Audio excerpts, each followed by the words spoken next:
Bab ke-10. Beberapa hari kemudian. Halo Charlie, kamu apa kabar? Tanya orang itu. Betapa terkejutnya ia ketika menoleh ke belakang karena ada yang berbicara padanya. Karena sibuk membantu ibunya, dirinya tidak sadar ada yang datang. Jawabnya. Dia bingung hendak bereaksi seperti apa yang membuatnya terdiam. Charlie, kalau orang bertanya ya dijawab, suara ibunya menyadarkan dirinya. Iya, aku baik. Jawabnya kikuk. Ternyata benar, ini adalah orang yang dikatakan ibunya. Ya, dia adalah Ellie yang kembali datang ke rumah Charlie. Ia pergi sendiri saja tanpa ada yang bersamanya. Bolehkah aku duduk? Melihat Charlie yang masih diam dan belum mempersilakannya untuk duduk membuatnya berinisiatif bertanya. Aku harus menjadi orang baik di depan mereka, batinnya. Cara ini dilakukannya agar rencananya berjalan dengan mulus. Kalau pakai cara kekerasan lagi, pasti dirinya selalu kalah dan berakhir dengan kesialan. Iya, silakan duduk. Mau minum apa? Tanyanya basa-basi. Walaupun bingung dengan maksud dan tujuannya datang lagi ke rumahnya. Tetap Charlie menganggap tamu yang harus dimuliakan. Tidak usah. Aku hanya ingin bermain ke rumahmu. Sudah lama sejak aku pindah sekolah kita tidak bertemu lagi. Jadi aku merindukanmu. Ucapannya terdengar cukup meyakinkan di depan Charlie, padahal ada niat busuk yang terselubung di belakangnya. Charlie hanya menanggapi dengan cengiran dan anggukan saja. Sungguh dia merasa canggung dan gerakannya terasa kaku. Mungkin efek shock menurutnya. Kau tidak usah canggung seperti Sel. Aku bukan Ellie yang dulu lagi kok. Kini ini meraih kedua tangan Charlie untuk meyakinkannya. Semenjak aku dikeluarkan dari sekolah itu, aku sadar bahwa semua tindakan yang aku lakukan padamu salah. Padahal kau tidak bersalah apa-apa, tapi kenapa aku selalu menghinamu? Kini nada bicaranya dibuatnya seolah-olah sedih. Agar semakin meyakinkan. Aku menyesal sejak saat itu juga. Mungkin itulah balasan untukku karena telah berbuat jahat padamu. Dan kini aku sudah berubah menjadi lebih baik. Maafkan aku, Charlie. Lirihnya dan berhasil mengeluarkan air mata palsu. Charlie yang melihat sepertinya temannya itu bersungguh-sungguh dan benar-benar sudah berubah tampak iba. Lalu ia memegang kedua bahu Ellie.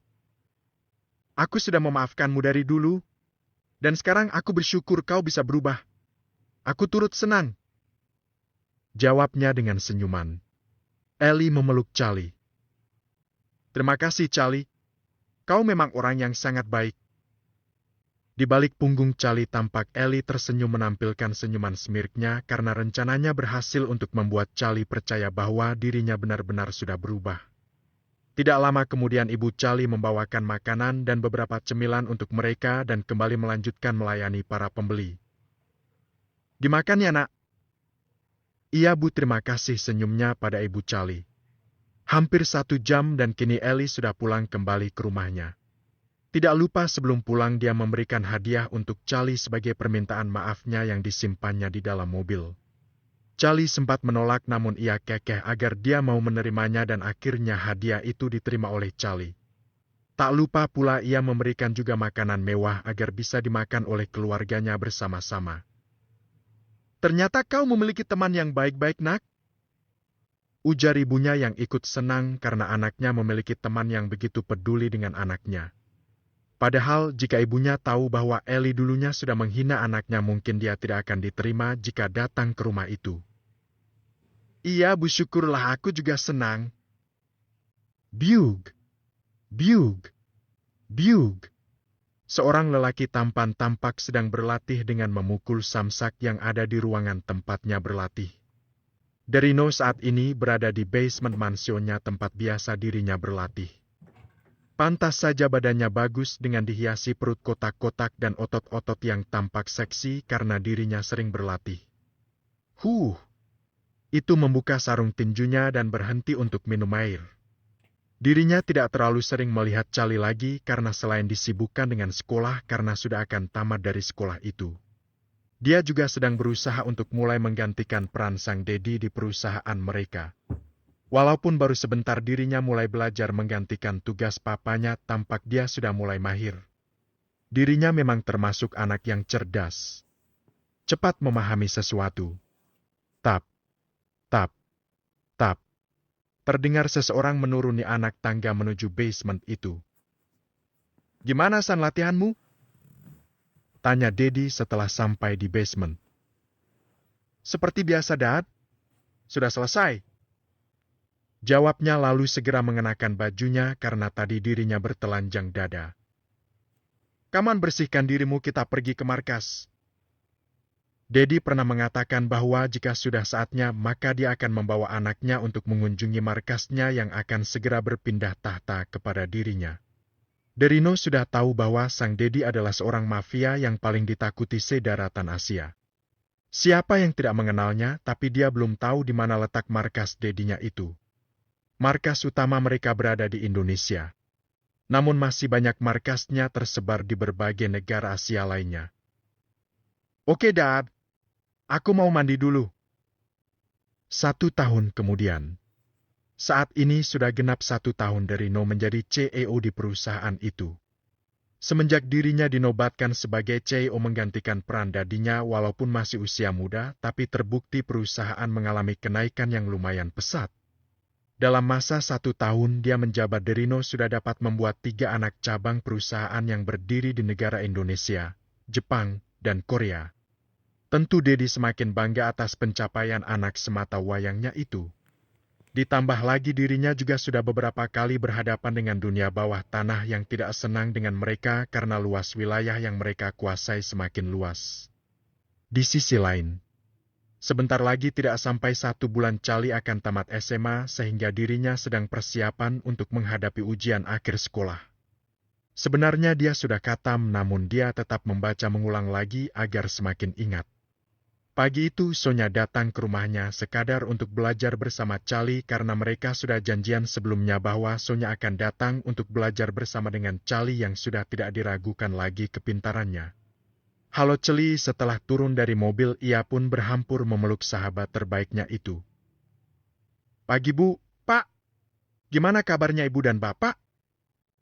Tanya Sonya pada ibu dan ayah Cali yang berada di warung. Alhamdulillah sehat, sahut keduanya. Kabar nak Sonya gimana? Tanya balik ibu. Saya baik dan sehat juga, senyumnya.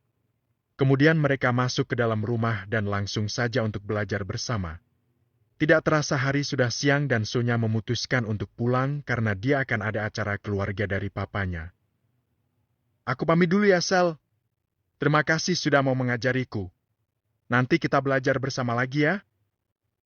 Ujarnya sebelum pergi. Dengan senang hati sahabatku, mereka kembali berpelukan dan Sonya pun pamit kepada kedua orang tua Cali. Kemudian dia melanjutkan untuk membantu kedua orang tuanya untuk melayani pembeli yang terlihat sedang ramai-ramainya. Sekitar setengah jam terlihat mobil yang tidak asing memasuki halaman rumah Cali. Dia tahu siapa yang datang itu. Yaitu adalah Eli. Akhir-akhir ini dirinya semakin sering datang ke sana hanya untuk mengobrol dengan Cali juga teradang belajar bersama. Halo Celi, ucapnya dengan ramah seperti biasa. Halo El, sapa balik Cali dengan senyuman. Dirinya sudah cukup percaya dengan Eli saat ini karena dirinya memang menunjukkan perubahan dan tidak pernah lagi membuat ulah ataupun menghinanya. Ya biasa namanya juga orang memiliki rencana buruk pasti akan berbuat baik dulu. Mereka berbincang-bincang dan Cali tidak merasa canggung lagi karena sudah biasa dan karena seringnya dia datang ke rumahnya. Sengaja Eli menunggu momen di mana pembeli sudah mulai sepi baru ia dapat melancarkan aksinya. Duh lama banget sih. Banyak banget pembelinya, gak habis-habis dari tadi batinnya sambil terus berbincang. Setelah menunggu beberapa lama akhirnya orang sudah mulai sepi dan dia mengambil oleh-oleh untuk diberikan kepada keluarga Cali. Sebentar ya. Ia melangkahkan kaki menuju mobilnya dan mengambil bungkusan itu. Ini kebetulan aku baru dari kota dan melihat makanan ini jadi aku memutuskan untuk membelinya untukmu dan orang tuamu. Dia pun menyodorkan kepada Cali. Wah, Terima kasih, El. Jadi tidak enak kamu terlalu sering memberiku seperti ini. Dan aku belum pernah sama sekali. Ia tidak enak hati. Sudah jangan seperti itu. Kau sudah mau menjadi temanku saja itu sudah lebih dari cukup. Ujarnya dengan senyuman penuh arti. Setelah memberikannya, ia pun pamit untuk pulang. Baiklah, aku pamit dulu ya, sial. Masih ada yang harus aku kerjakan.